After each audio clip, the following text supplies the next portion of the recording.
Previously on a suburban fantasy. Rachel Lin Smith is a teenage girl who's turned into a vampire against her will by an evil serial killing vampire named Eckhart Gaines. Um, she managed to escape and get back to her geeky friends who have helped her reacclimate with her old life. She's been going back to school, but now it's the weekend and she has gone with her friend to a construction site where something strange happened when they tried to demolish a building. One of the floors stayed standing, the second floor with nothing to support it, and they can't figure out why, so the mayor was called. Who is the mayor of Mississauga, you might ask?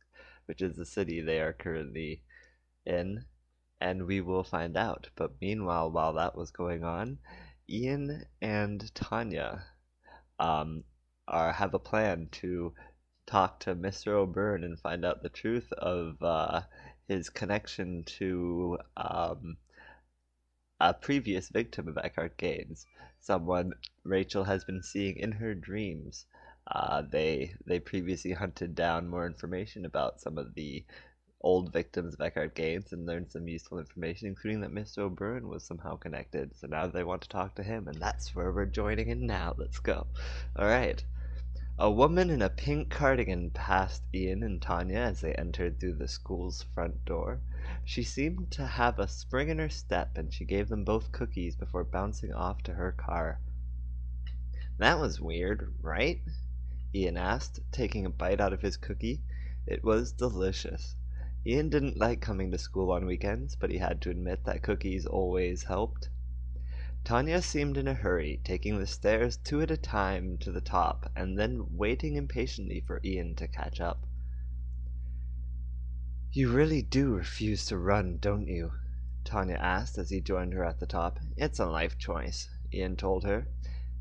"And I could have chosen a better sidekick," Tanya muttered. "Hey," Ian said, "I recruited you. Remember who brought the sketchbook to the party?" He was getting tired of pretending to be Tanya's friend. Frankly, he found her controlling and manipulative. "Oh, yeah," Tanya said sarcastically. "The sketchbook you stole from Rachel? You're a great friend. Did you steal the peanut M&Ms from my van, too?" "There are only 3 left in that bag," Ian argued, surprised she'd even noticed. "I was saving them," Tanya told him. "Well, I'm sorry," Ian yelled at her angrily. "I just really like the peanut ones. And you've been going behind Rachel's back." "That's why you took my M&Ms?" Tanya asked, her voice softening.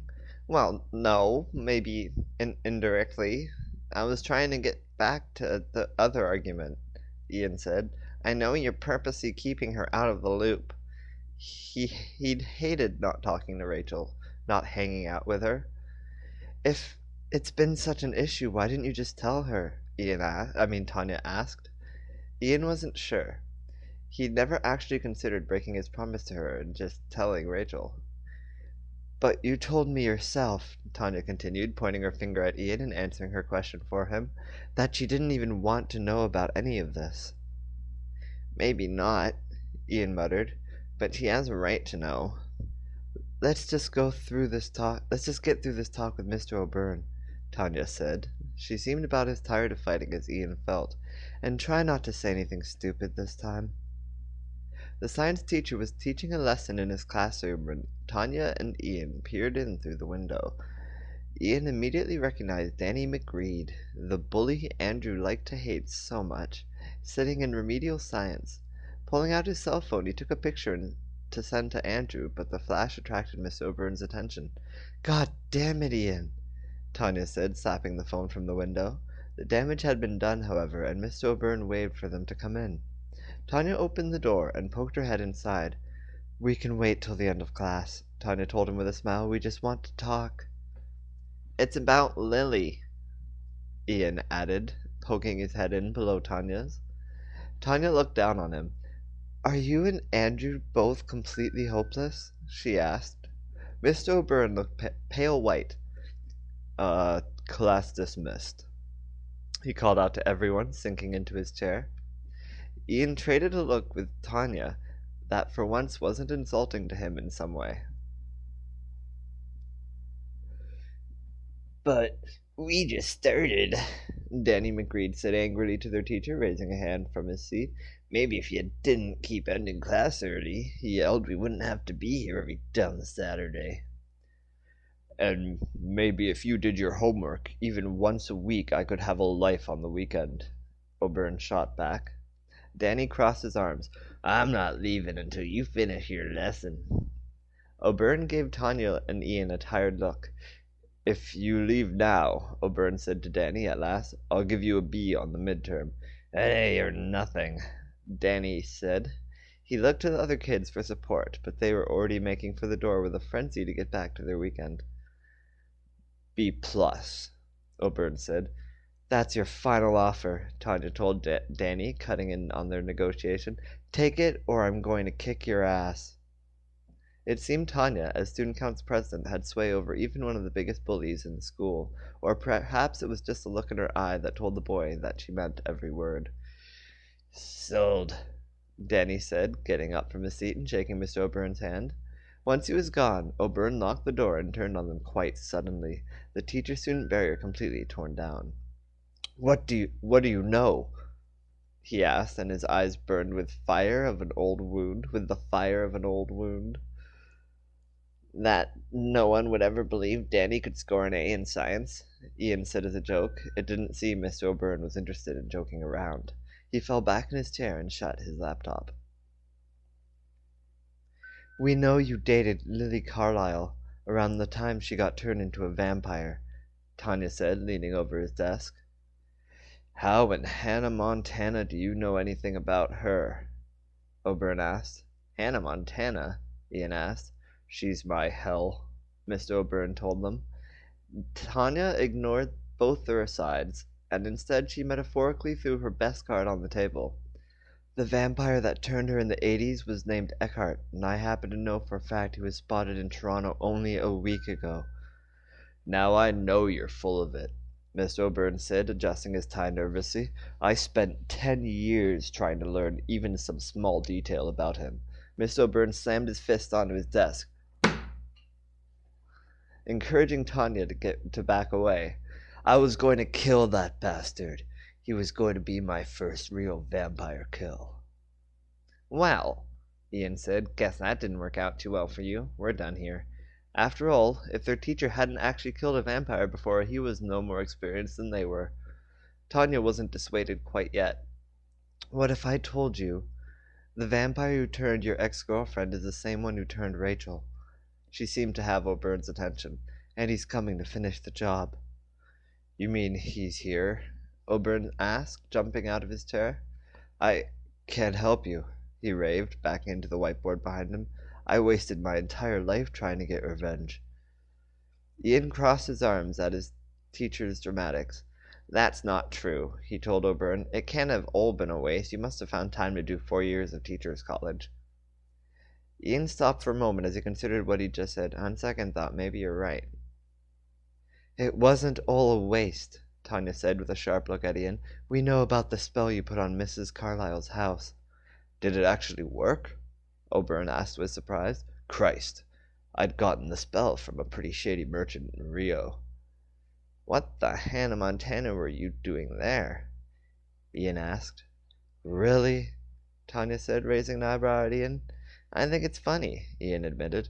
Mr. O'Byrne ignored both of them, but answered Ian's question. After I was convinced Lily was dead, he explained to them, I didn't have any leads except for my suspicions that she had been turned into a vampire. I traveled around the world backpacking my way through some of the craziest communities you could possibly imagine, but I never found a single bloodsucker. O'Byrne gave the sigh of a man who had put everything he'd had into a dream and then failed to achieve it. Did you hear it? Did you hear the everything he'd had into a dream and then failed to achieve it sound that I just put into that sigh? Yeah, that was a good one. Alright. Ian wondered if that was perhaps the worst thing that could happen to someone. Well, if you don't want to help, it's fine, Ian said in a sudden outburst that surprised even himself. We can do it ourselves. He gave Tanya his best impression of her evil look and added, and we can start by telling Rachel everything we know. He opened the door. I'm doing it tonight. So you're a wizard? Oh, I should have said scene change, scene change, scene change. So you're a wizard? Rachel asked. She'd been pretty sure those people usually had male parts.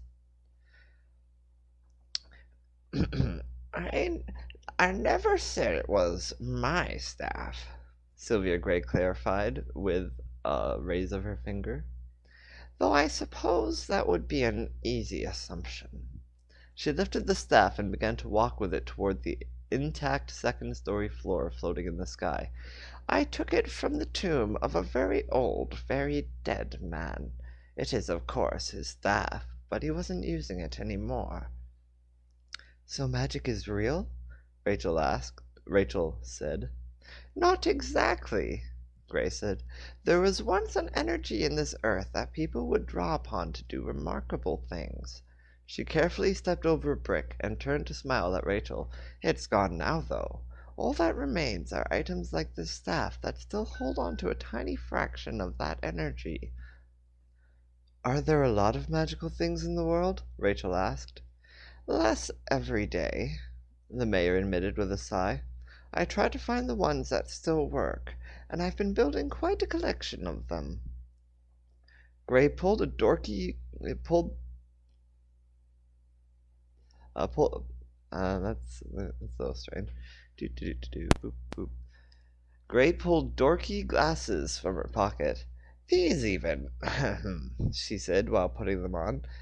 Made from enchanted glass that I found at the back of the basement of a cathedral in Russia. They thought it was some special stained glass, had it on display. The mayor climbed up the small pile where the living room used to be and reached out to press her hand against the still intact ceiling.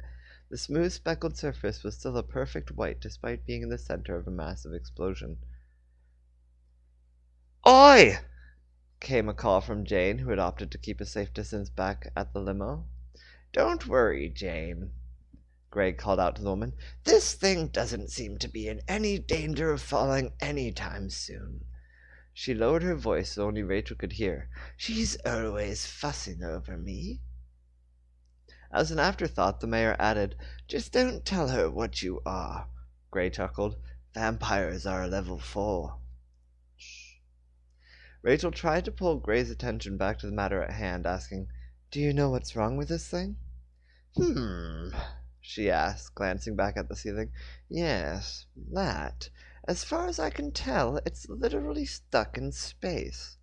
Gray muttered, But that can't be right. We're traveling around the sun at 107,000 kilometers an hour, so that wouldn't work unless it's somehow celestially bound. I don't understand, Rachel admitted as she followed the mayor off the rubble pile and around the front of what used to be the house. Understanding isn't necessary, Gray said, still seeing the world through her special glasses. Could you be a dear and jump there? For me? She asked, pointing to the floor above them. Rachel had never tried jumping that high before. She'd have to jump more than double her own height. But for a vampire it would probably be easy, especially with her super strength. Her first jump was a complete miss. Her fingers didn't even get close.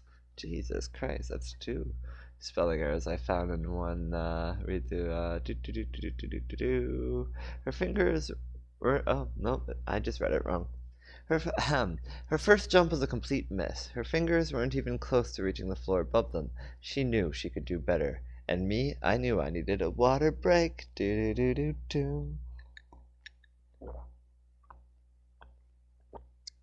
Water break. Water break. Alright. Put some strength into it, Gray told her. Backing up, she gave the jump a running start, and almost made it, her fingers wrapping firmly around the edge of the hardwood. Her grip tightened, and she pulled herself up to look around.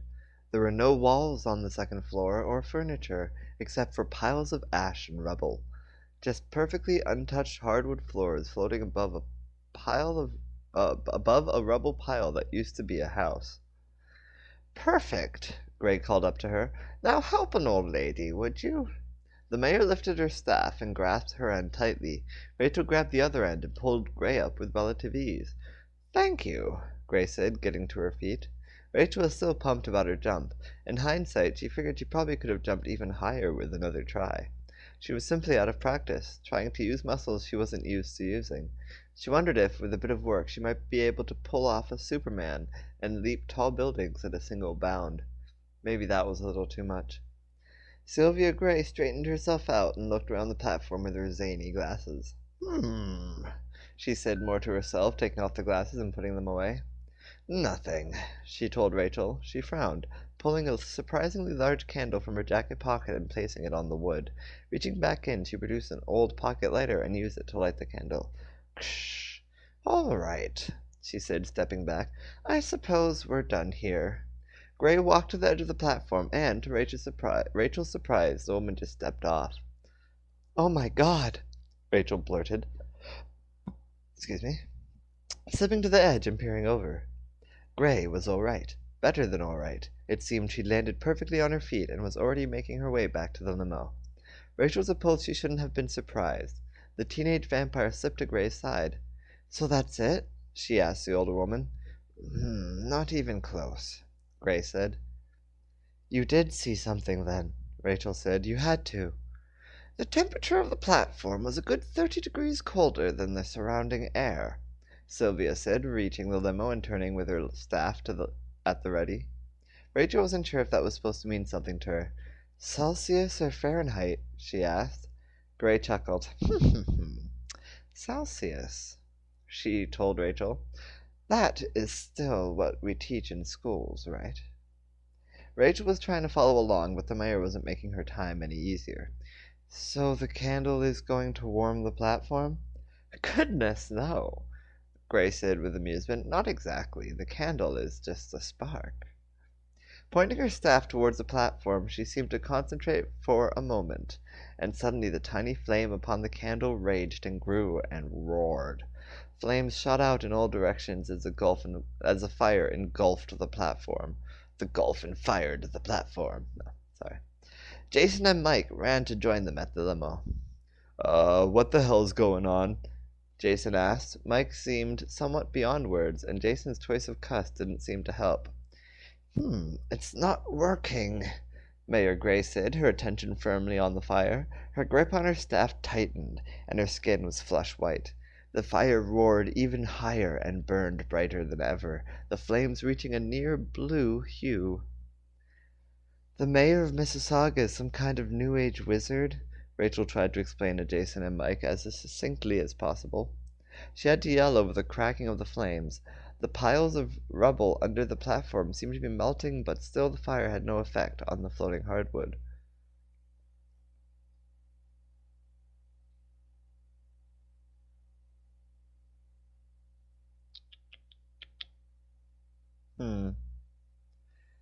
She says, "Your friend's theory was a good one," the mayor yelled at Rachel and the others over the loud sounds of the fire.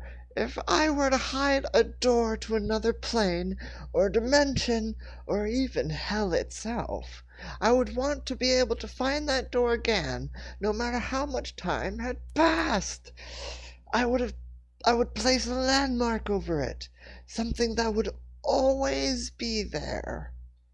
So wait," Mike said, still trying to make sense of everything going on. "Are you saying I was right about something?" Gray ignored him. "Because the floor is so cold," she continued to explain, "I merely assumed it was likely vulnerable to heat."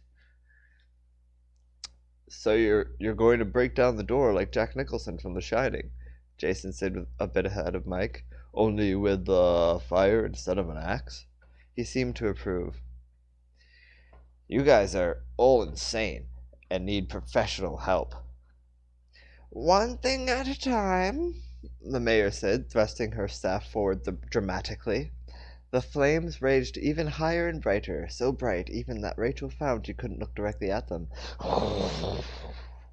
She dropped her umbrella to shield her eyes a bit, but it was little use. Rachel could tell that everyone around her was sweltering in the heat. Mike's shirt was dank with sweat, and Jason was furiously wiping his forehead before sweat could drip into his eyes. Even Jane, who had hidden behind the limo with Rex, was pulling off her blazer.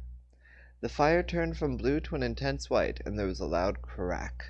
Rachel tried to squint into the light, hoping to see any sign that the floor had splintered, but it was too bright. She looked at the mayor to see if they should celebrate, but Gray didn't appear very relieved. In fact, her usual smile was instead more of a concerned frown, and she seemed to be struggling with her staff. Still, the fire burned brighter, and the grass around them was starting to shrivel and burn away. Things didn't seem so in control any more. "Maybe you should stop now," Rachel suggested, worried her umbrella might soon burst into flames as well, which would leave her quite unprotected from the sun. "I've been trying," Gray admitted, and the smell of burned flesh coming from the mayor's hand seemed to imply she was telling the truth. Suddenly the roar of the fire became the cry of something more bestial, and the white licking flames turned before their eyes into long, extremely bright burning tentacles that writhed and flicked through the air. They seemed to be motivated as well, as two reached out towards the ragtag group by the limo. Everyone scrambled to get out of the way. Jason grabbed Jane from behind the limo and pulled her to safety. Rex wasn't as lucky, however, as a tendril sliced through the engine of the car and engulfed the man. "Ah!" His screams were the most horrible sound Rachel had ever heard, far beating out the sound of alarm clocks on television, which is also a pretty horrible sound. His skin seemed to bubble and boil as he shrieked. Soon his screams died out, and when the tendrils moved on, there was nothing left. "A level 3?" Jane screamed out from behind Jason. "You said it might be a level 3!" "Stay calm, Jane," the mayor yelled out. "It's not a level 3!" Jane shrieked hysterically, stomping her feet on the ground. "It's a freaking 5!" She was almost hit by a tentacle, but Jason threw her to the ground. One tentacle seemed to catch his scent, and Jason ran off from Jane, leading the tendril away. "Watch out, Jason!" Rachel called to him. He looked forward just in time to jump over a tentacle sweeping in at his legs. He then collapsed to the ground as the other tendril flicked over his head. Beside her, Sylvia Gray swatted a tentacle away from her staff. The staff flashed with energy, and the tentacle withdrew, rearing up to strike again. Another came in from the side, and Gray swatted it away just as easily, swinging her staff down like a hammer, then on a third tendril coming at her. The staff broke into it, shattering the glowing tentacle like glass. The pieces themselves shattered and disappeared into the ground. Mike wasn't doing nearly as well. He dodged to the right desperately as one tentacle thrust out at him, but he almost didn't see the other one, ducking at the last minute. "Tentacles? Where did that door lead to?" Mike asked in a panic. "Japan?" Two more tentacles were bearing down on him, and this time it didn't seem like he was going to move. Rachel was going to slip to his side, but Gray gestured her staff towards Mike, and he seemed to be protected by an invisible wall. "Move, damn you!" the mayor yelled at him as she released his protection to swat away another tentacle. "Keep moving if you want to live." It took that long for Rachel to realize a simple and obvious fact that had been staring her in the face. She couldn't believe it took her so long. None of the tentacles were coming for her. It seemed they were only interested in engulfing human flesh. "I'm going to take a closer look," she yelled out to Gray. Mike's voice hit a new high as he shrieked after Rachel. "Are you crazy?" The mayor didn't try to stop her, however. Instead, Gray fought back two more tendrils and swung her staff around towards the back of the limo. The trunk popped open, and Gray got lost in the contents, turning only to protect herself. Rachel slipped in between two tentacles, stepping over the rubble towards the bright burning body of the beast. It was like the monster was literally made out of nothing, like nothing was attacking them, trying to turn them into nothing as well. It was kinda like that, but not really much like that at all. Though the tentacles weren't coming after her, they were still flailing in all directions, and she still had to keep moving to avoid them. One swung right over her, and she had to step back as the second one thrust past her. Stepping under it, she heard Jason call her name, but she didn't see the tentacle coming in until it was too late. Scene change. Scene change. Scene change. You know what? That's too many scene changes. That should just be one scene change.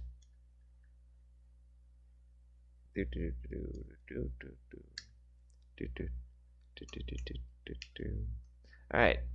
Jason saw the tentacle go directly through Rachel's head, and for a moment his heart stopped. But she didn't melt away or scream like Rex had.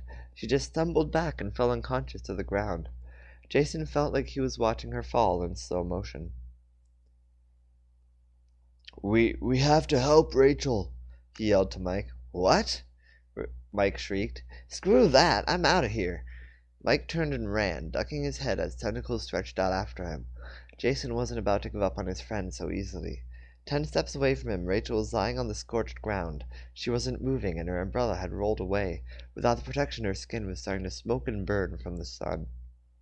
Jason could make it. He took a stance like a running back in football and set off towards her at full speed. He spun right to avoid an attacking tendril, then stumbled and tripped under another. Pulling himself the rest of the way with his elbows, he pulled off his camo t-shirt and draped it over her head. Her skin healed while he watched, and he looked up just in time to see another tendril bearing down on him. Rolling aside as fast as he could, the tendril stabbed into the earth beside him. Jason forced himself to his feet and tried to drag Rachel towards the limo, but he had to let go of her and drop to the ground as another tendril came for him. And again, this should just be one scene change, not 3. The number of stars implies the distance between the scenes. This is just from one character to another within the same scene, so 1 star. Scene change. Mike had never been more scared in his life. All he could do right then was react on instinct, as his brain had absolutely zero capability of processing what the heck was going on. "Young sir," the mayor's rough voice called from behind the limo, "would you be kind enough to help an old lady for a moment?" Mike ran to her, and Gray batted away the tentacles on his tail with her staff.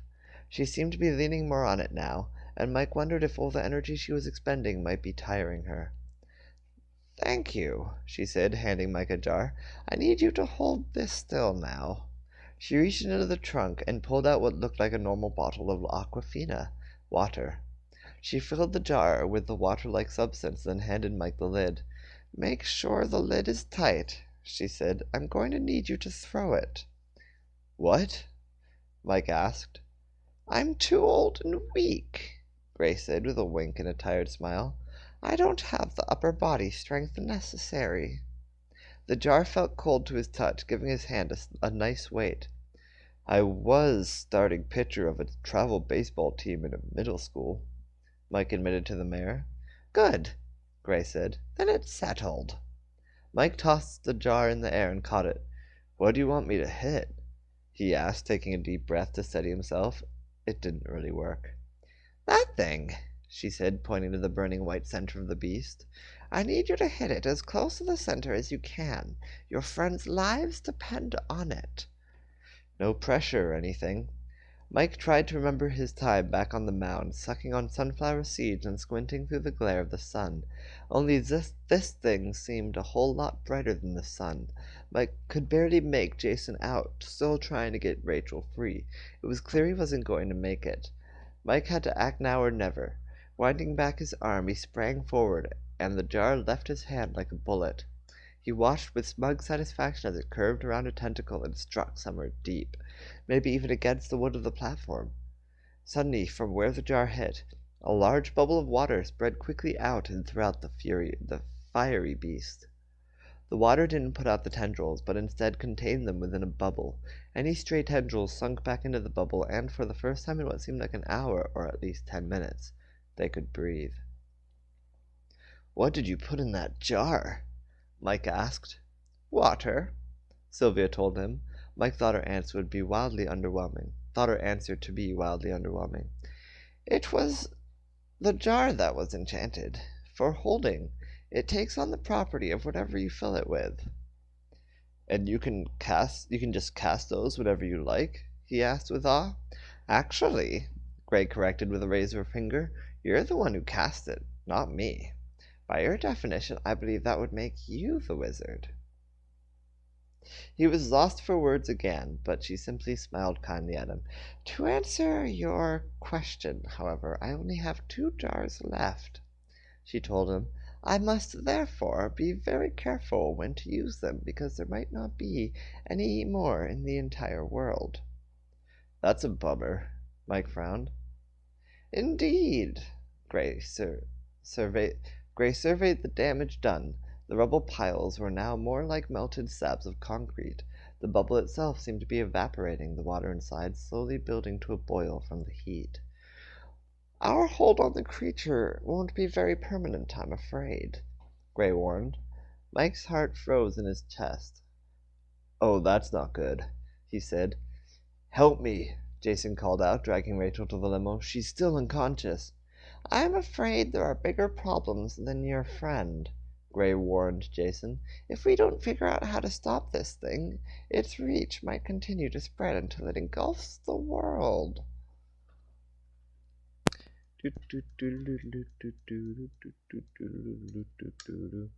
Scene change.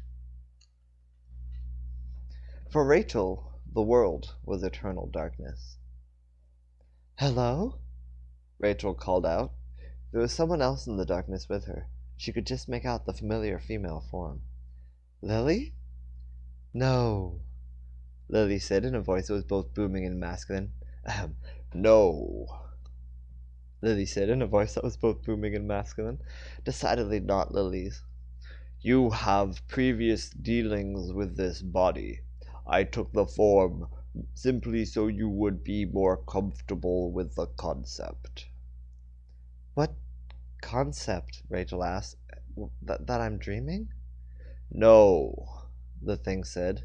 That your dreams are real. Rachel couldn't believe what she was hearing. Who are you? She asked. I am not a who. Then what are you? I am not a what, the thing said all around her. I exist in a way you cannot possibly comprehend.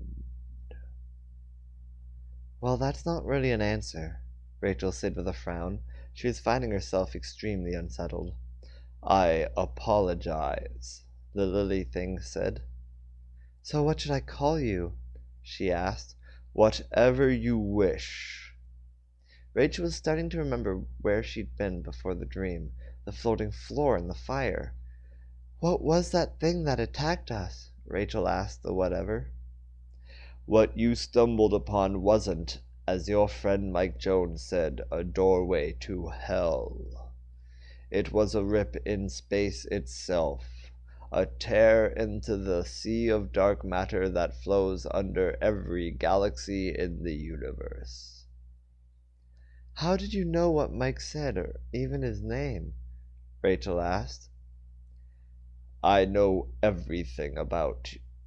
I know everything, Rachel Lin Smith, the whatever said. Suddenly, an older Asian man appeared beside Lily. He opened his mouth, and the thing spoke through him. This is Zhang Bao Bai, and he is sitting in a Hong Kong diner ordering a slice of cake like he does every year on the anniversary of his daughter's death. A young girl appeared beside the Asian man, and she too spoke like the whatever. Demos Emma is getting bullied at school today. One of the boys is going to give her a blow that, if not treated in 3 years, will kill her. Unfortunately for her, her town in Somalia doesn't have a doctor qualified enough to recognize the symptoms and treat the girl. More people appeared, first 20, and then even more. They all tried speaking at her at once, but she couldn't make out specific words anymore. Stop it! Rachel yelled in frustration. All the people disappeared but Lily. Apologies. It is difficult to constrain myself to within the parameters of your comprehension. Why are you even bothering? Rachel asked, still very confused by the whole situation. Why do you want to talk to me so bad? We've talked before, the whatever said. Rachel was reminded of her first memory, of looking at the house and then being sick for a month. Why couldn't she remember anything before that? Because as a human you weren't prepared to handle a connection to me, the whatever said, though she was pretty sure she hadn't voiced her thoughts out loud. It was an overload to your brain. It is in fact a miracle you survived, but doctors at the time didn't have the technology necessary to have diagnosed you. Then why did you do it? Rachel asked. I didn't. Certain dying individuals throughout time were attracted to you, and pulled through time to attach themselves to your essence. They've been there since your childhood, but you've only been able to talk to them recently. Lily, Rachel surmised, and the others. They were attracted to you by your shared connections to Eckhart. You must trust them if you want to survive. So they're like ghosts? Rachel asked. No. Rachel waited for him to go on, but quickly realized it was futile. Then what are they? Rachel asked. The rip in space stretches throughout all time. As Eckhart killed each of his victims, a part of their consciousness reached out towards you through that rip. They all touched your mind that day when you were 7 years old, and you've carried them ever since. And what does that make you? Rachel asked. God? No, the whatever said, after a moment of silence, though perhaps by your understanding I am the closest thing in existence, but I am no creator. Rachel didn't know what else to say. None of it was making any sense to her. If someone asks if you're a god, Rachel muttered, you say yes. I am familiar with that Ghostbusters line, however you should know I have no sense of humor and can therefore receive no enjoyment from your jokes. Also, you do not have much more time before you wake up, so I would suggest you choose your next words carefully. Rachel's mind was racing. What sort of things did you ask someone who knew everything? Is there life after death? For you, the whatever asked. No. My computer was like, what? That cannot be. It closed its eyes. The answer was like an icy chill in Rachel's heart. But she had to know more. What about my friends? No. Again, the answer was like an icy dagger. What was the point then? To everything. Do not despair. Biological creatures do not get to enjoy the benefits of immortality, but it is a happy price to pay for the chance to live. But you get to live forever, Rachel accused angrily. I get to see eternity, the whatever explained, but I do not get to live it. And I do not get to feel emotion, nor do I get to laugh. Enjoyment and appreciation only rise from the ashes of misery and mortality. You cannot love without knowing death, because otherwise you cannot cherish. Scene change.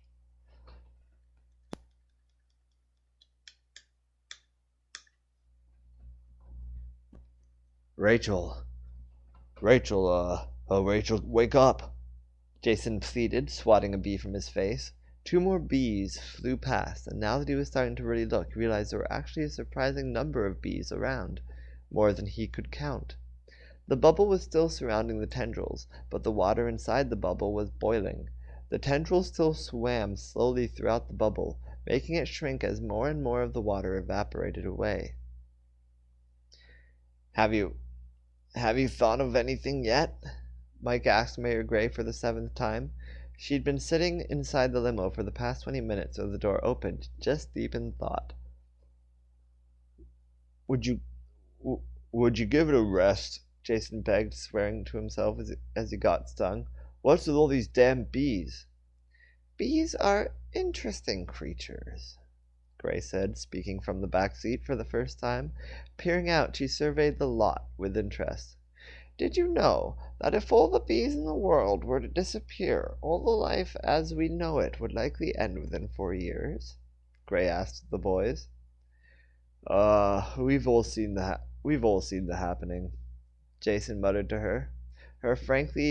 He frankly wasn't too interested in the bees, not when both the world and one of his best friends were in danger. Didn't Einstein say that? Mike asked her. Of course not, Jason told him. Einstein was a physicist, not an entomologist. Precisely, Gray said to Jason, but bees do a lot more than pollinate flowers. They maintain our reality. This was a little more than Jason could take, and it seemed Mike felt the same. What? He asked the Queen with a shake of his head. What? I don't know why I said Queen. I'm supposing that was a joke, but I'm going to switch it to Mayor. They are like the janitors of our space-time, she continued. They make sure that the walls of our galaxy stay stable. She smiled almost in spite of herself and stepped out of the car. Grabbing her staff from beside the car, she added, I assumed that this was some kind of mystical event, but really everything that's happened this morning can be explained with physics. It's a rip in some sort of sea of dark matter or something, Rachel said, her eyes flitting open. She pulled Jason's shirt off her head and tried to sit up as Jason quickly handed back her umbrella. You're right, Jason stated aloud with relief. In the military, no soldier was ever left behind. It was written into the U.S. Soldier's Creed in 2003. Jason was confident that he had done his duty. Hooah. Of course, Gray said, not seeming even remotely relieved that Rachel was awake. And the tendrils must be dark energy seeping into our world. Someone, or whatever, talked to me while I was unconscious, Rachel tried to tell the mayor. I was talking to you the whole time, Jason told her. Rachel smiled at him, but said, No, it wasn't you. Looking back to Gray, she continued, It was a person, but not a person. Like he just was a thing that existed. It told me there was no God, no heaven. I don't get it, Mike said. You spirit walked with an atheist? He knew like everything, Rachel told them, ever. It seemed like Rachel was lost for words. How could she make them believe her? No one can be omnipotent, Gray told Rachel offhand. He was pretty convincing. Mike whistled. I had a dream like that one night after eating my brother's mushrooms. I'm sure he told you many interesting things, Gray said to Rachel, no longer seeming to be paying her much attention. Gray had gone back to studying the anomaly. A tendril was starting to poke through the bubble, writhing and wriggling and trying to break free. But was one of those things how to close the rip? Rachel planted her face in her palm. I forgot to ask, she admitted. Of course, it could never be that easy. Jason swatted away 3 more bees, and suddenly remembered what the mayor had said about them. Well, won't the bees fix the problem? Jason asked Gray. You said that's what they do. Fix tears in space-time or whatever. This is far more than just a little tear or rip, Gray explained. This is a massive gash, and that gash is being held open by a lot of energy. Great, so we're all screwed. I wouldn't say that, Gray told Mike. Oh yeah, that was Mike that said that, by the way. Great, Mike said, so we're all screwed. I wouldn't say that, Gray told Mike. I've been toying with an idea. I originally didn't think it would work, but since Rachel has woken up, my thoughts on the matter have changed. The mayor produced a candle from her jacket and handed it to Rachel. I need you to go as fast as you can and plant this candle at the base of the bubble. She pulled something else from her pocket, something small, and handed it delicately over to Rachel. Then light it with one of these. But be careful, they are extremely fragile. Jason looked over Rachel's shoulder and was surprised to see in her hand a matchbox. But the matches didn't look like anything Jason had ever seen. They were tiny little icicles. After it's lit, you mustn't linger, Gray warned. Not even for a second, understand? Come straight back.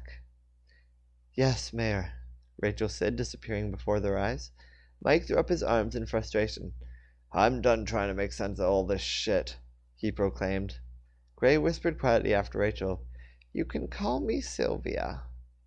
Jason knew, as she did, that Rachel would have easily heard her. "So, what are the odds of this working?" Jason asked Gray. The mayor smiled. "I was giving it maybe a 20% chance," she admitted to Jason, "but now that I know it's a rip in space-time and not a mystical doorway, I would raise the odds to at least 45. Where is... Oh, yes, that's it. That's not even 50-50. Gray told Gray with concern. Jason told Gray with concern. Gray told Gray. She told herself that. Yeah, she's talking to herself now. No. Jason told Gray with concern. "No," Gray told Jason, "but if Rachel really did talk to someone while she was unconscious, and if he really was all-knowing—" "Those are some big ifs," Jason interrupted. "Then he would have told Rachel how to close the rift. That is, unless he was confident that I would be able to do it on my own." Gray smiled to Jason. "Therefore, I give my plan a much greater chance of succeeding, and if it fails, I'm merely down one incredibly rare match." "So the candle wasn't magic?" Rachel asked, appearing in front of them again as if out of nowhere. "Not even a little," Gray told her. "The flame you lit, however, can be thought of as an anti-fire. Instead of producing heat, it absorbs heat from everything around it." Sure enough, there seemed to be something weird going on across the lot. The color seemed to be draining from everything. The ground, the piles of melted slag, the bubble, everything was turning pale and white. It took a moment or two for Jason to realize what he was looking at. Everything around the candle was freezing.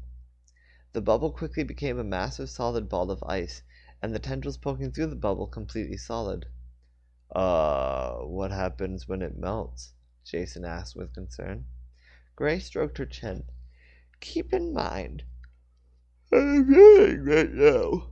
And then also keep in mind that I have never dealt with anything quite like this before," she told them. "But if I were to wager a guess, letting it melt will only provide a time it can use to regain much of the energy necessary to remain open." She stabbed her staff into the ground. "We need to shatter it now." "How do we shatter that?" Jason already knew the answer to that. "I have an idea." "By all means, my young friend," Gray told him as if she knew exactly what he was thinking. "Swing away." She did know. Water break, do-do-do-do-do.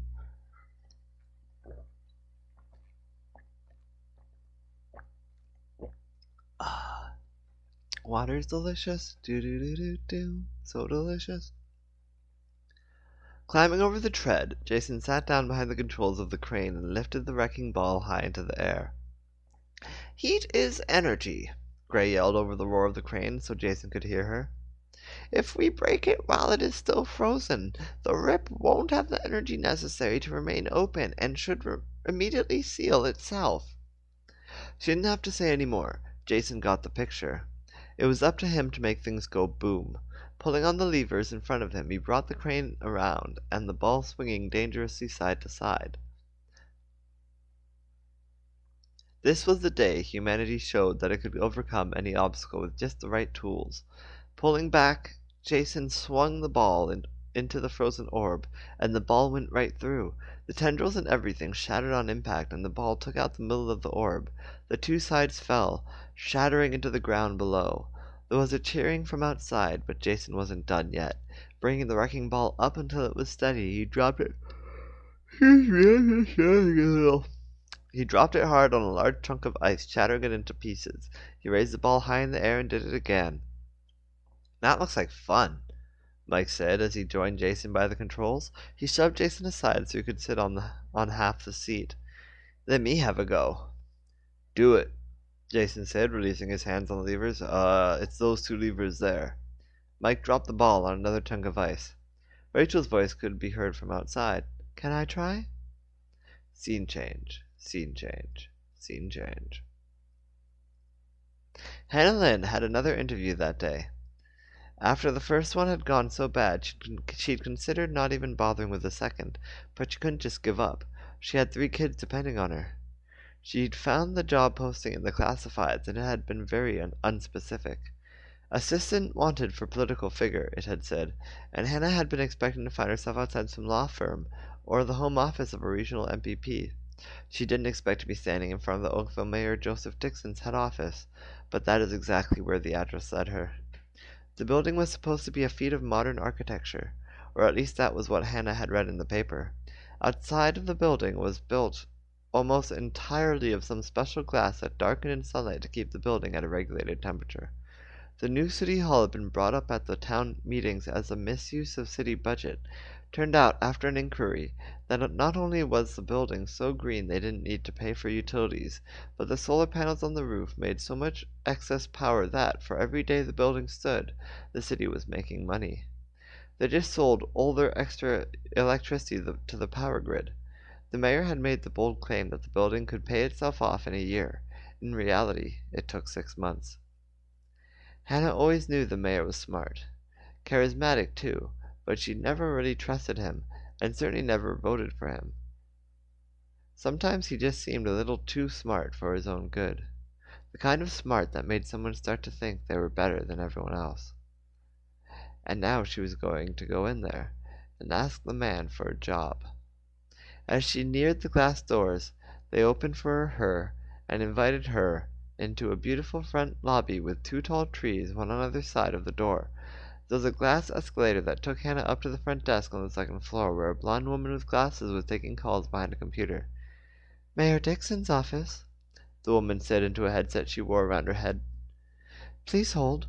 She hit a button and peered out at Hannah with suspicion. "Can I help you?" Hannah leaned against the woman's desk. "Hi," she said politely. "I'm here for a job interview." The receptionist laughed. "Dixon's assistant?" she asked. "Good luck." She gestured behind her. "Just follow the hallway to its end." "Could I ask a quick question?" And one more if you want," the lieutenant asked. The lieutenant said sarcastically. "Sorry." "Wouldn't the mayor's assistant be a much sought-after job?" asked Hannah. "What was such a high-profile job being advertised in a local paper?" "You're kidding me," the secretary said, looking up at Hannah with amusement. "The mayor has gone through 3 secretaries in the past 4 months alone." She pushed her keyboard away and leaned back in her chair. "I wouldn't recommend my unlucky sister for this job."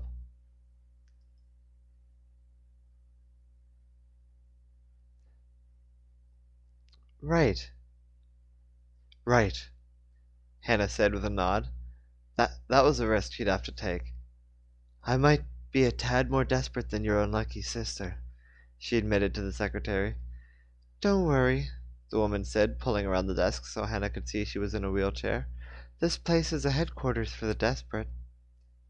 I'm sorry," Hannah told the woman. "You weren't the one that hit me and ran," the secretary said. She leaned forward in her chair. "Or were you?" She pounded her fist into the armrest. "I'd really like to get my hands on those bastards."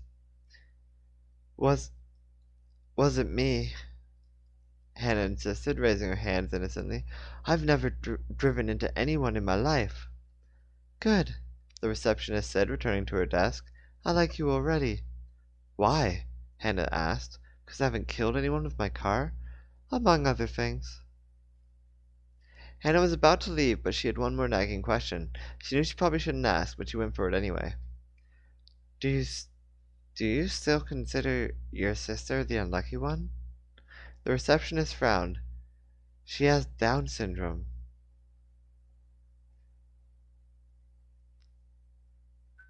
The woman muttered miserably. Hannah felt bad for asking. She found the mayor's office fairly easily, as it was the one with the giant see-through double doors laced with neon tubing through the center to spell Mayor's Office inside the glass. Stepping inside was much akin to how Charlie must have felt stepping into Willy Wonka's glass elevator. The walls, the ceiling, and even the floor were all made out of glass and looked out upon a sandy beach. The beach was deserted, but the view of Lake Ontario was staggering.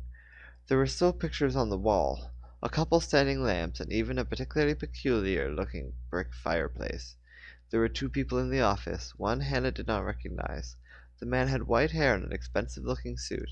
He was leaning casually against the glass wall of the office, simply watching the proceedings and smoking from an electronic cigarette. Hannah knew the other man, not personally, but she could have... Oops, I lost my spot. Hannah knew the other man, not personally, but she could have easily picked the mayor out from a lineup. He was sitting behind a metal desk that didn't have any legs or a base, but simply floated silently above the mayor's lap. "How are you doing that?" she asked the mayor. "Magnets," he replied. Hannah tried to think of something to say. I like magnets," was the best she could come up with. "You're hired," the white-haired man behind the mayor said in a gruff voice. "Oh, you're hired," in a gruff voice. "You're hired." Really?" "No," Mayor Dixon muttered as if it were obvious. "Do you have a resume?" Hannah handed hers over to him, and he gave it a 3-second look before placing it on the desk.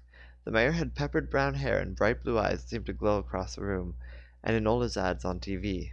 Hannah sat down across from him and started into selling herself. "As you can see, I've had a lot of experience in an historical As you can see, I've had a lot of experience in an assessorial capacity." He interrupted her with a wave of his hand. "I've already read your resume," he said. Hannah wondered if anyone would agree with him that a 3-second glance could constitute as reading. Folding his hands on his floating desk, the mayor leaned forward and cracked his neck. "Oh, there's only one thing I need to know about you before we begin," he said slowly, "and I'm afraid it's something quite personal." "I'm an open book," Hannah said, forcing a smile. "Perhaps," Dixon muttered, "but do you ever open books, namely science fiction and fantasy?"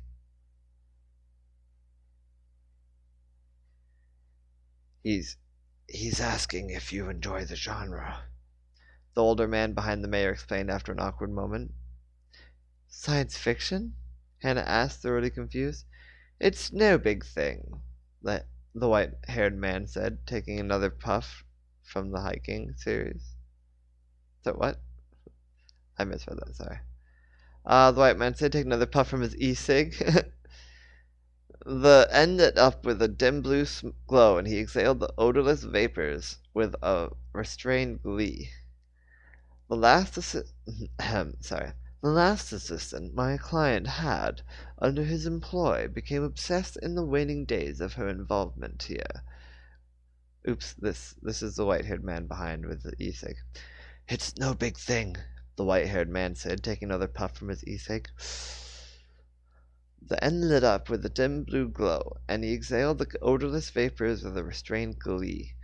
"The last assistant my client had under his employ became obsessed in the waning days of her involvement here with subjects of a, shall we say, fantastical nature." Hannah thought maybe she understood. "No," she told both men. "I've never seen the appeal of those particular wastes of time." "And you don't watch any of that crap either, do you?" the man asked. "Star Trek or Stargate?" "Or Star Wars," the mayor suggested. "Quantum Leap, 12 Monkeys, Lost, The Time Machine, Freaky Friday." The smoking man visibly shuddered. "The Time Traveler's Wife."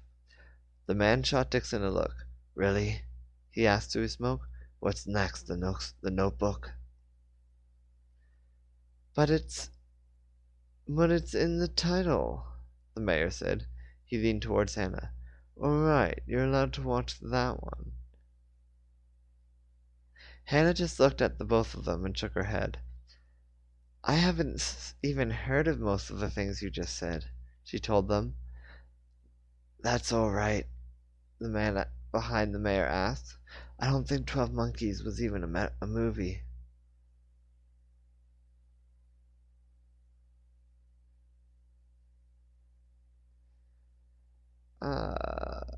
Sorry about that. Where was I here? Oh, yes, I haven't even heard of most of the things you just said, she told them. "That's all right. I don't think 12 Monkeys was even a movie." "Well, I'm convinced," the mayor said, leaning back. "The job is yours." Hannah was about to jump out of her seat with excitement, but Dixon raised a hand.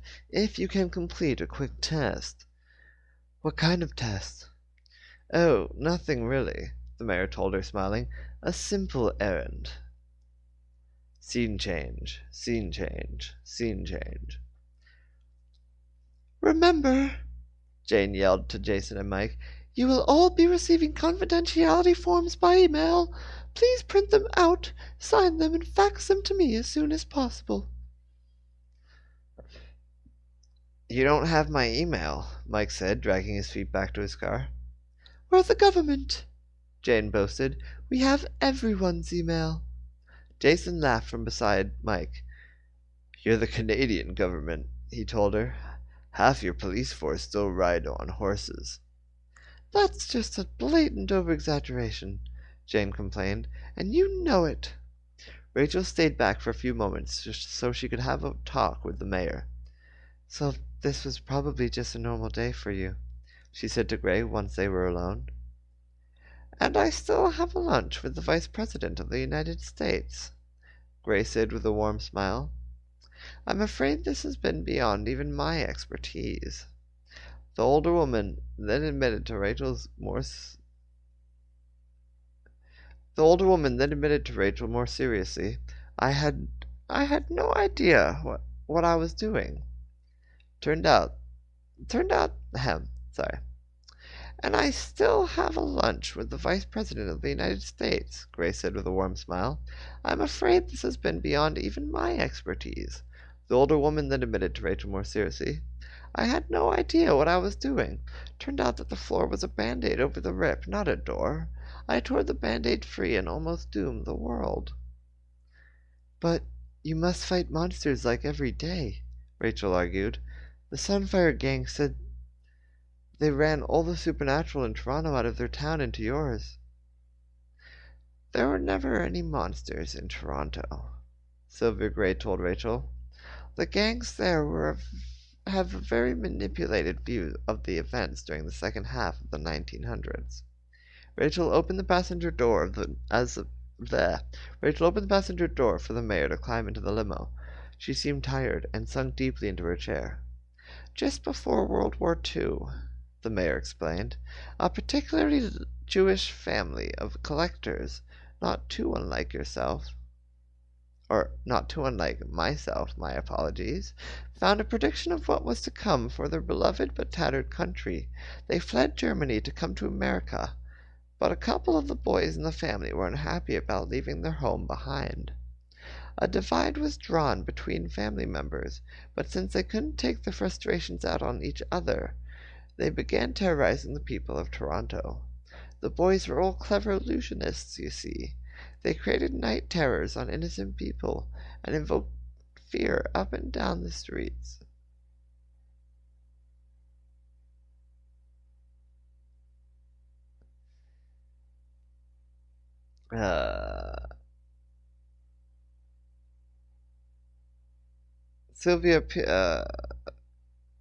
Yes, they were clever illusionists. They created night terrors on innocent people and invoked fear up and down the city. Sylvia peered out at Rachel from her seat.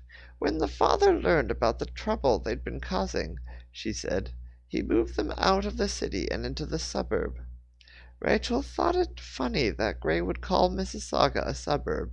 She supposed it might have been once, but it had grown a lot. Oh, shit. Hold on.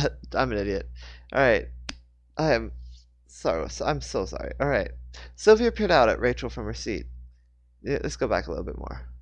A divide was drawn between family members, but since they couldn't take their frustrations out on each other, they began terrorizing the people of Toronto.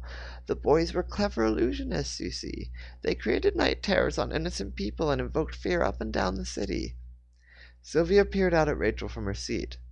When the father learned about the trouble they'd been causing, she said, he moved them out of the city and into the suburb. Rachel thought it funny that Gray would call Mississauga a suburb. She supposed it might have been once, but it had grown a lot since then. So you must come into conflict a lot, Rachel assumed. No, Gray said with a chuckle. We've come to an understanding. All kids grow up. Rachel changed topics as I went for some water. Water break, do-do-do-do-do.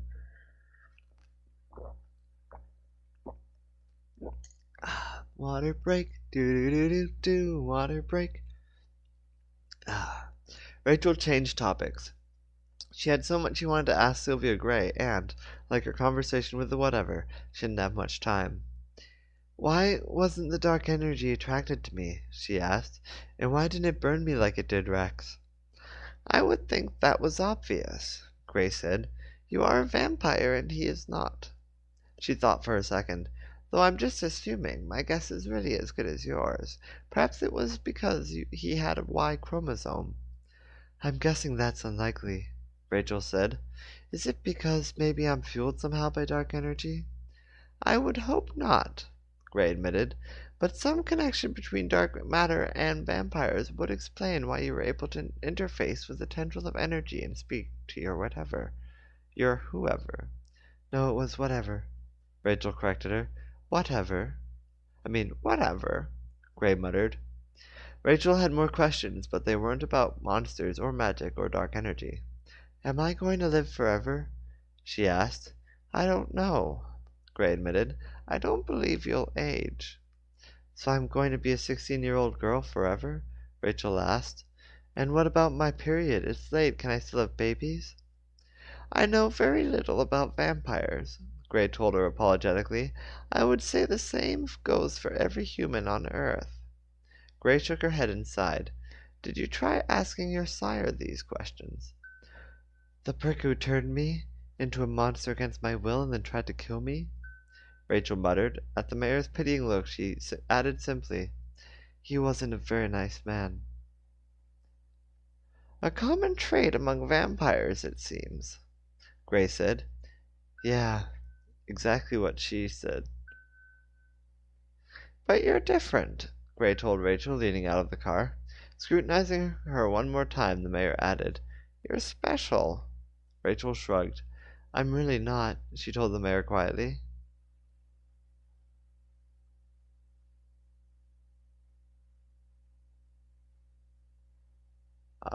If I did it again. Rachel shrugged. I'm really not, she told the mayor quietly. Maybe it's precisely because you weren't special before that you can keep such control now. Here, Gray said, producing a business card and passing it to Rachel. Call me any time you need help, or even if you just need to talk. Jane joined them. I've called a cab, she told the mayor, reminding Rachel that the limo had in fact been damaged during the attack. We'll be out of here in minutes. Excellent, Gray told her assistant. Yo, Rachel! Mike yelled from his car. Rachel knew she was out of time, but felt like she had to say one more thing. I don't want to live forever, Rachel told Gray. I don't want to be the last person left in a few billion years, standing on a barren rock as the sun explodes and finally kills me. She suddenly felt a very compelling urge to cry, and her pride had to fight it off with its life. Oh, Rachel Lin Smith, Gray said, hugging her.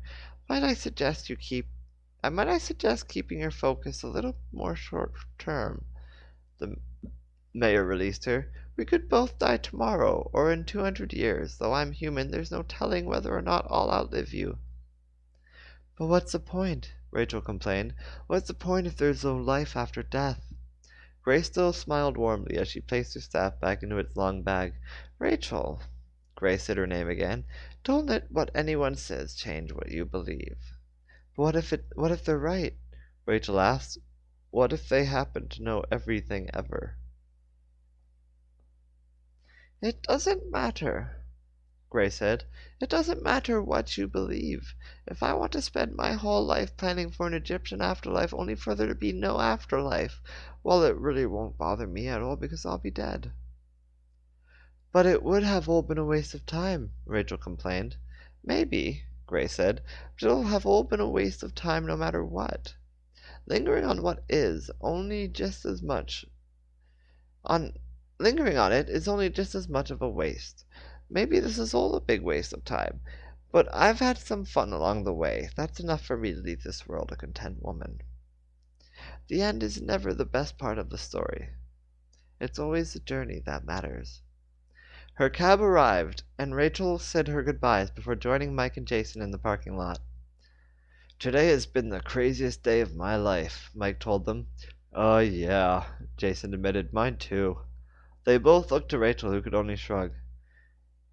Eh, I've got the biggest headache, Mike said. Yeah, Rachel agreed. Same here. She had enough new things to think about to last her a long time, a week at least. I'm totally grabbing one of your beers, Jason told Mike. Go for it, Mike said. Jason offered him one, but he declined. I gotta drive, dude. Give it to Rachel. Rachel shook her head. I don't want it. Come on, Mike said, crossing his arms. You just saved the world. Give me one good reason why you shouldn't have a drink. Because vampires don't drink beer, Jason said at first. Or Jason said first. Wait, Mike said, dropping his keys. Rachel's a vampire? Scene change, scene change, scene change. Mr. Martin, the school's head of the tech department, was the last person to leave the building late Saturday afternoon. It wasn't really that late. The sun was only just starting to set, which Martin figured was probably a record for him. Most teachers did their marking at home, but Martin had been kicked out of his house by his wife. He hadn't seen his two kids in a month and was living out of the slummiest motel in Oakville. The motel was so slummy that most people living in the city didn't even know it existed. They also didn't know that Oakville was also known as one of the drug capitals of Canada. A night didn't go by without Martin hearing deals going down outside his door, or even gunshots. Or maybe some disgusting trucker would be heard in the room next door having loud sex to a prostitute. Whatever the case, it wasn't the most comfortable place to mark homework. The school, on the other hand, was virtually silent once Mr. Carnelli's basketball practice had ended. By the time he was packing his bag to go home, Martin was pretty sure he was the only person in the school. A theory that was quickly challenged when the lights in his classroom suddenly turned off. "Hello?" Mr. Martin called out, looking into the hallway for any sound of movement. He grabbed a flashlight and started to check the surrounding classrooms. It seemed all the lights in the school had turned off. Mr. Martin supposed they could have been on a timer, but he never had them turn off on him before. Also, if Hurley ever wanted to install a timer for the lights, she more than likely would have come to him to do it. Once he was convinced that he was still the only person in the school, Martin grabbed his bag and made for the exit. Once outside, he never questioned why there were two cars still in the lot. He had seen the other car, of course. He would have even recognized it as Mr. Carnally's if he had given the car a second glance, but his mind was elsewhere, imagining his kids watching cartoons in front of the TV, or maybe eating dinner. If only Mr. Martin had checked the gym. If only he'd found Carnally in time. He might have scared the monster away. He could have done something, but no one heard the gym teacher's screams that night. At least, no one human. Scene change, scene change, scene change. Rachel wasn't dropped off at her house until the sun was just touching the horizon. She was surprised to find Ian was waiting for her with a large seller's bag over his shoulder. "How long have you been waiting here?" "A couple hours," Ian told her, putting his PSP away. "Look," Rachel said, "I know you probably have stuff you want to say. Actually, I want to give you this." He pulled a black hat from his bag. It had cat ears like her last hat, but this one also had cute little white fangs poking out from the brim. "I sewed the teeth on myself," Ian told her. "You sew?" Rachel asked. He'd always come to her whenever he needed something sewn because he couldn't use a needle to save his life. "I had some time to practice," he admitted. "I had a lot of time to think, too, about what our friendship means to me." He dropped his bag onto the driveway. "I missed you," he told her. "I've been miserable without you, and I don't want to avoid you anymore." Rachel took the hat. It looked cute, and she put it on. "How do I look?" she asked, making a pose and smiling. She'd also been miserable all week. "Beautiful," he told her. He was sweet. She hadn't even really realized how much she missed him, but having him talking to her again was perhaps her biggest relief of the day. She took off the hat and mumbled, "Thanks." Ian took another thing out of his bag, a notebook, and Rachel realized it was her sketch pad. "I also wanted to give you this," he told her. "I was looking everywhere for that," Rachel said, taking it and flipping through the pages. Ian looked like he was afraid she'd explode at him, or slice his throat in a fit of anger, but she wasn't angry he'd taken her book. "You'll have to tell me everything," she told him. "There's a lot to tell." "Yeah," Rachel said, pretty sure she could top whatever story he had to bring to the table. I found out today that magic is real." You too? Ian said in surprise. Rachel hadn't really expected that reaction from him. Well, I guess we'll have to both start at the beginning. Yeah, he agreed. Can I come in? Rachel unlocked the front door, happy that he'd asked. I don't want you to leave, she said, feeling a natural smile crossing her face. The stupid stuff didn't matter so much when he was around. Ian was the only person Rachel felt she didn't have to hide any part of herself from. Her dad was just passing in the hall when Rachel stepped in. Just in time, he exclaimed to her, hurrying into the kitchen to stir whatever was sizzling on the stove. You're lucky, and we're having tacos tonight. Tacos? Rachel asked her dad. What's the special occasion? Your mother found a new job, he said slowly so she could take in every word. She'll be home soon, he told them as he stepped back into the hallway. She just had to grab something. Scene change, scene change, scene change. Back on Tipperary Street in Mississauga, everything was quiet. It helped that most of the street had been evacuated. That meant there weren't any eyes on the construction site that night. Had Mayor Gray stayed, she might have seen the glow. Had she been smart, at the very least she would have put guards over the site. But Gray had had a rough day. So it was with ease that one solitary figure stepped onto the lot and quickly found what she was looking for, a fist-sized glowing rock among the piles of melted slag. Hannah Lynn lifted the stone so that she could take a closer look, and she was surprised to find that the stone was cold to her touch, despite the warm orange glow. Slipping the stone into a paper bag, and she slung the paper bag under her arm and dialed the number she'd been given into her culprit. Sorry, I said that wrong. She slung the bag under her arm and dialed the number she'd been given into her cell phone, not into her culprit. Hannah then lifted the stone so that she could take a closer look, and she was surprised to find that the stone was cold to her touch despite the warm orange glow. Slipping the stone into a paper bag, she slung the bag under her arm and dialed the number she'd been given into her cell phone. Mayor Dixon? She asked into the phone.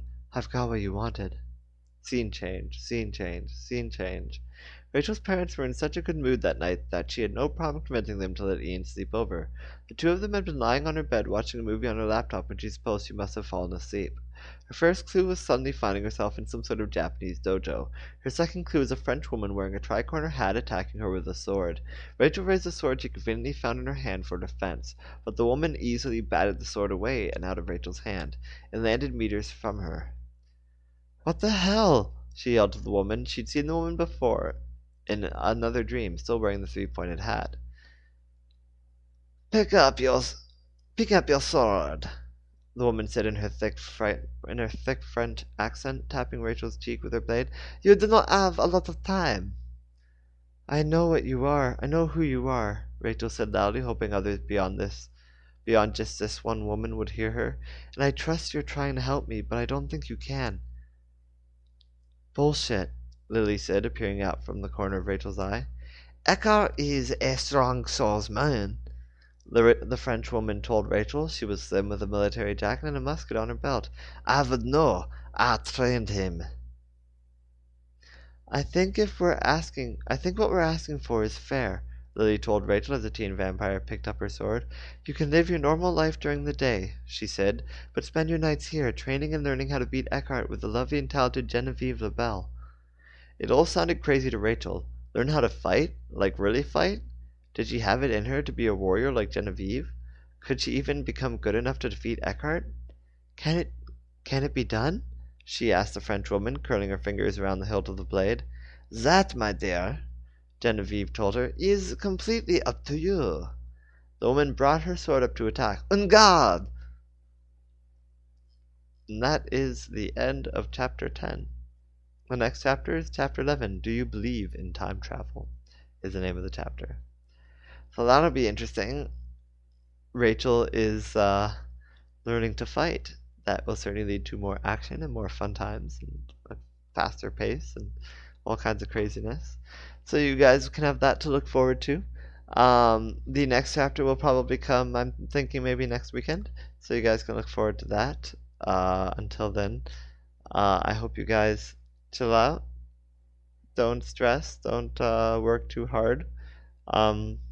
Keep in mind that I've got a website, 99geek.ca, where you can find all of this writing. I've got thousands of pages. We've reached page 384 out of probably 2,000 pages now, I believe, that I have written. And it's all available on my Patreon. You subscribe for $1 and you can download it all and read it at your leisure in PDFs that are really easy to read, kind of like what you're seeing here, like these PDFs. There's also a blog you can read all these stories for free. I've been posting them slowly. And that could be fun. If you are interested in that, then you should give that a chance as well. But the formatting is not nearly as cool. When I copy and paste from these PDFs, it takes out all the spaces. So there's no spaces between the paragraphs, and then that looks terrible. So that's less than fun.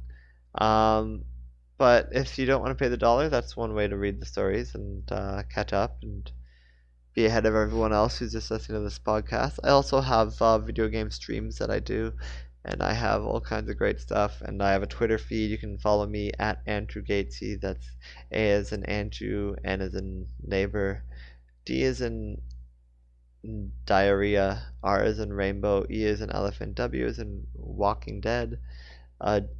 Last name Gatesy, G as in George, E as in elephant, C is in car, Z is in zebra, and Y is in why not. So at Andrew Gatesy, at ANDREWGECZY. That's my Twitter. Follow it. You won't regret it.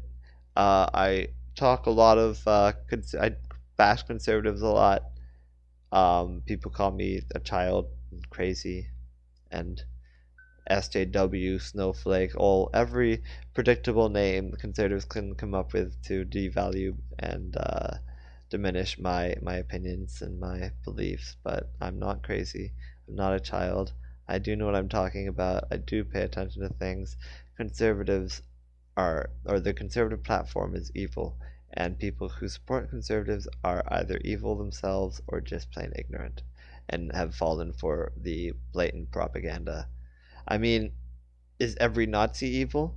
Everyone who stood up for the Nazi party, were they evil? Everyone who voted for the Nazis in Germany, were they all evil when they were just poor and looking for another way out? When they believed the Nazis when the Nazis lied and said everything was cool?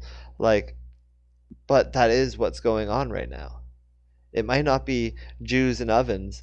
It might not be that kind of extreme racism, but they are disenfranchising vulnerable people, and if they had their way, they would take away the living wage, they would bolster the rich and take from the vulnerable, and that's only going to lead to suffering and death of thousands of people, which the blood of those people might as well be on the hands of the conservatives.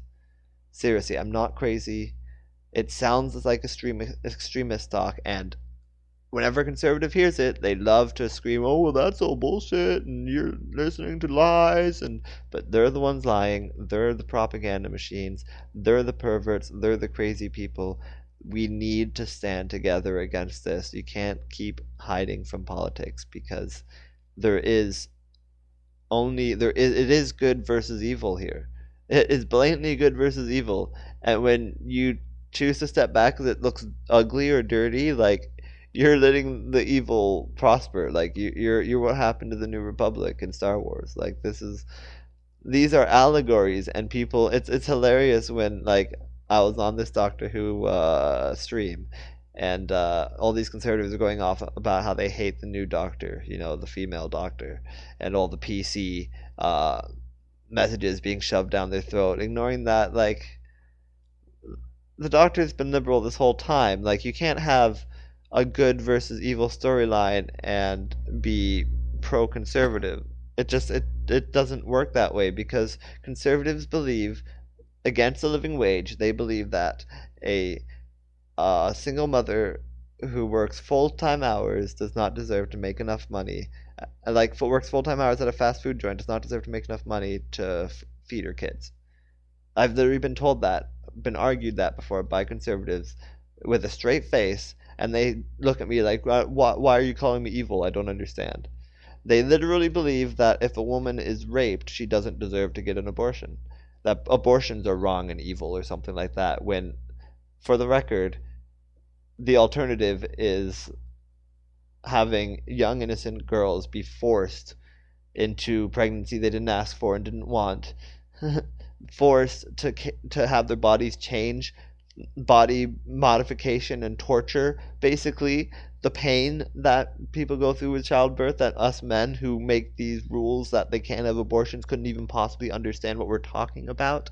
These conservatives believe that that is the right way to go. Like, there is no argument here. There is no gray. There is no there's no there's no validity to their arguments.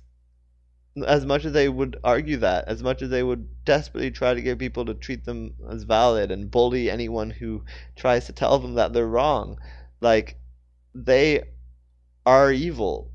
That's every stance they take is an evil stance. There is not a single part of what they are asking for that isn't evil. Small government is not a good thing.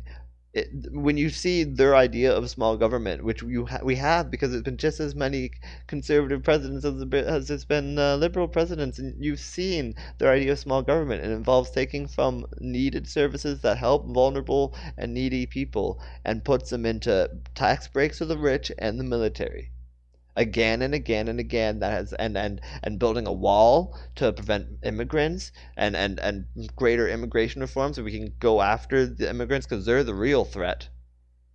Let's stop helping people who need help. Let's start hunting them down and and throwing them in cages and tossing them back into their third world country, because how dare the poor try to mingle with the rich. The conservatives know that the world is fucked, just like liberals know that the world is fucked. Just like everybody right now who is not ignorant as fuck knows that the world is seriously fucked right now. But the difference between the conservatives and the liberals are trying to find a way to fix the problem, and it's hard and it's impossible, and things are going to get worse before they get better. But the conservatives aren't even trying to fix it. They are just trying to benefit as much as they can so that the rich will survive and the poor will die out when the great dying happens. And this is not conspiracy. This is not crazy. This is reality.